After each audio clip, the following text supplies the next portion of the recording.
Alors, le diabète, une pathologie chronique très répandue, malheureusement, et c'est une maladie pour laquelle on va suivre beaucoup de ses conséquences, mais malheureusement, très rarement, on va aborder les conséquences sexuelles. Oui, le diabète a des conséquences sur la sexualité. Pour moi, le diabète est une des maladies les plus fréquentes, justement, qui vont avoir des conséquences sur l'intimité et la sexualité. Ce diabète qui touche les artères et les nerfs, il touche les artères et les nerfs des yeux, des pieds et des reins.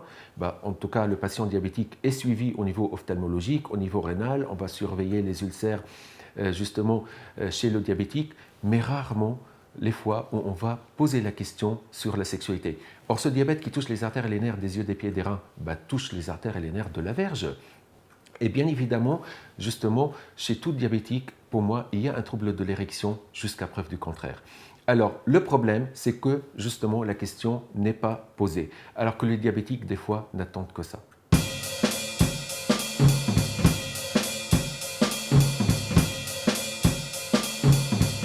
Le diabète a des conséquences sur la sexualité en général. Alors bien sûr, on parle souvent des troubles de l'érection parce que c'est les troubles sur lesquels on a développé beaucoup d'études ces dernières années et on maîtrise bien le sujet.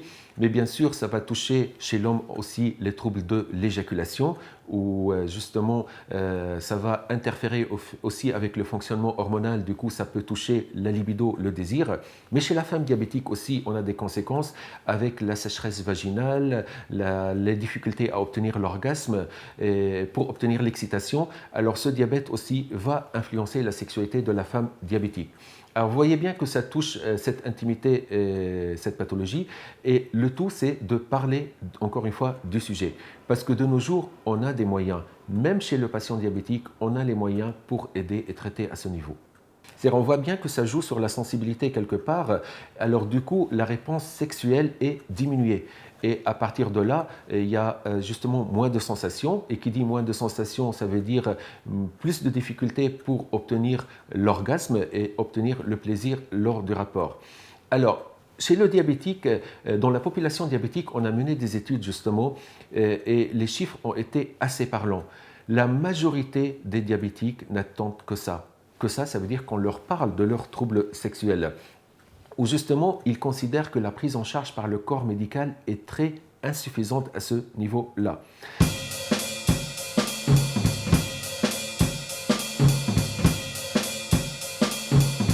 Alors, évitable dans le sens où on va le prendre en charge. Le tout, c'est de parler. Moi, c'est ce que je dis toujours. Le plus compliqué, c'est de faire la démarche et parler. À partir de là, on va tout prendre en charge.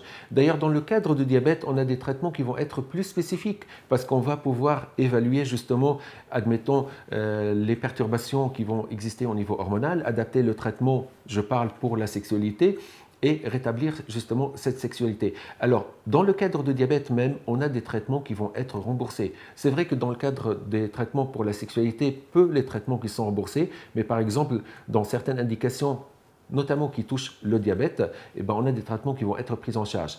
Alors, qui dit prise en charge, ça veut dire que ça montre bien que les liens sont bien là entre cette pathologie chronique et ces troubles sexuels qui, les patients diabétiques, en souffrent beaucoup.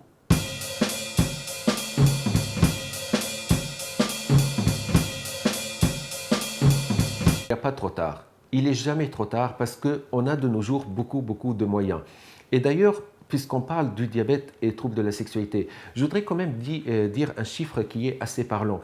C'est un chiffre que j'expose à mes confrères quand je fais mes conférences pour les sensibiliser à parler justement de la sexualité, notamment dans le cadre du diabète.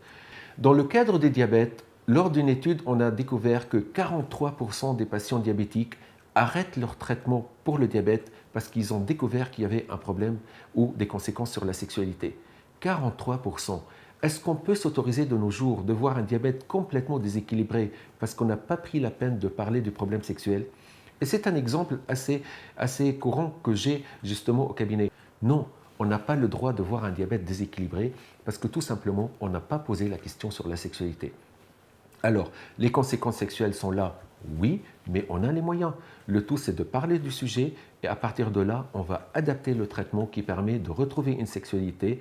Et d'ailleurs, quand on rétablit une bonne sexualité, on sait que l'équilibre de diabète, il est meilleur, justement, parce que ça va retentir sur l'équilibre général et puis le bien-être qui permettent justement à un diabétique, par exemple, de faire plus attention à son alimentation, d'avoir des activités physiques qui sont bien sûr recommandées pour l'équilibre du diabète. Une réaction? Un témoignage? Commentez ce reportage sur dijonsanté.fr.